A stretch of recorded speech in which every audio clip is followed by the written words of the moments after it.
vamos voltar a falar de excludentes de culpabilidade. E nós havíamos falado na parte anterior que a embriaguez ela pode excluir a culpabilidade e consequentemente isentar de pena se ela for completa, proveniente de caso fortuito ou força maior e nesse contexto retirar completamente a capacidade de entendimento e de autodeterminação do agente, ou seja, a gente precisaria de 3 elementos: embriaguez completa, proveniente de caso fortuito ou força maior e que o agente não tenha capacidade de entendimento. Então, quando a gente fala de embriaguez, é importante a gente chamar a atenção que essa isenção de pena é para esse tipo de embriaguez. Então, a gente tem que fazer um quadro aqui chamando a atenção de qual vai ser a consequência em cada situação. Falando de embriaguez, a gente pode analisar o grau e a espécie. O grau a gente vai ter incompleta, completa e comatosa. Lembrando que o artigo 28 ele fala embriaguez proveniente de álcool ou substância de efeito análogo, ou seja, a gente pode estar falando de alguém que ficou naquela situação de ebriedade em virtude, por exemplo, de um medicamento, né, de uma droga lícita ou ilícita ou de uma substância, né, que não é ainda considerada droga, mas que na pessoa deixe essa característica. Mas se a gente pensar na embriaguez proveniente do álcool, e aí todo mundo tem um exemplo, lembra de alguém ou se recorda, né, do próprio passado, a gente poderia dizer que a embriaguez incompleta é aquela fase que faz com que a pessoa ela fique mais extrovertida, ou seja, ela se solta mais. Já a embriaguez completa, ela vai depender muito da personalidade. Tem uns que vão ficar mais agressivos, tem outros que vão ficar mais melancólicos. Então, é a fase ou da agressividade ou da melancolia. E a comatosa, ela é o coma alcoólico, consequentemente, a gente só teria relevância, né? Teria que olhar para ela em se tratando de crime omissivo. Senão, a gente está em coma, não vai ter como ele praticar algum crime que dependa de uma ação. Mas, e a espécie? A espécie, ela pode mudar completamente a consequência dessa embriaguez. E aí a gente pode colocar a embriaguez patológica, é aquela em que o agente ele é alcoólatra. Nesse caso, nós vamos ou empregar o artigo 26 caput, e aí a gente está diante de um inimputável, ou seja, a doença mental, mas ele ter ficado inteiramente incapaz de entender a ilicitude do fato, vai fazer com que ele fique isento de pena. Então, aplicaremos o 26 caput e não o artigo 28, parágrafo 1º. Se o agente, ele em virtude desse alcoolismo, ele fica parcialmente incapaz, ou seja, ele não estava inteiramente incapaz de entender a ilicitude do fato no momento da ação de omissão, ele vai ser um semi-imputável e aí ele vai ter uma diminuição de pena.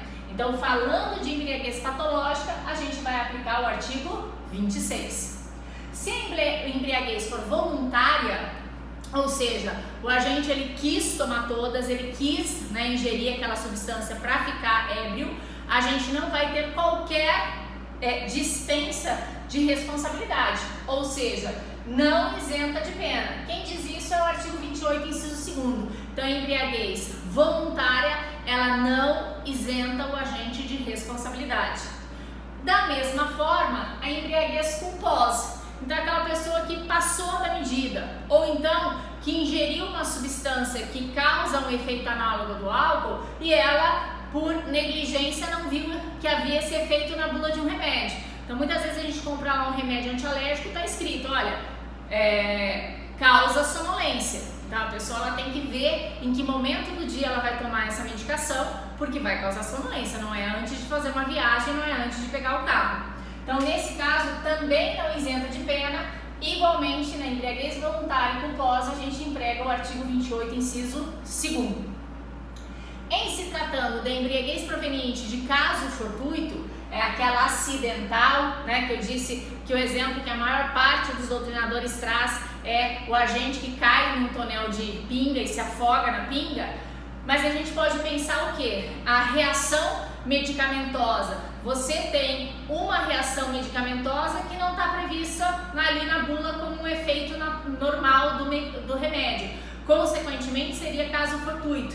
Ou quando duas medicações ou duas coisas, tomou uma determinada bebida e tomou uma medicação e aquilo dá um efeito que é equiparado ao álcool. Então, consequentemente, nesse caso de embriaguez proveniente de caso fortuito, a gente ou vai aplicar o 28 parágrafo 1º, se ele ficou inteiramente incapaz de entender ilícito do fato, ou 28 parágrafo 2º, se ele ficou parcialmente incapaz de entender ilícito do fato. Qual vai ser a consequência? Se eu estou usando o 28 parágrafo 1º, o agente está isento de pena. Se eu usar o 28 parágrafo 2º, ele tem somente a pena diminuída. Da mesma forma, quando ela é proveniente de força maior, ou seja, tem a intervenção de um terceiro me dopou, um terceiro injetou algo, um terceiro fraudulentamente batizou a minha bebida, nesse caso a gente vai ter a mesma consequência. Se eu fiquei inteiramente incapaz, estou isento de pena. Se eu fiquei parcialmente incapaz, eu tenho a pena diminuída.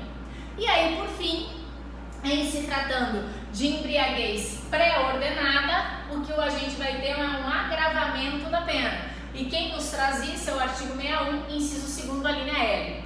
Como assim, André, um agravamento? E o que é embriaguez pré-ordenada? Aqui, a gente está falando da agravante, que são aquelas circunstâncias que vêm na segunda fase da dosimetria da pena. E o que é uma embriaguez pré-ordenada?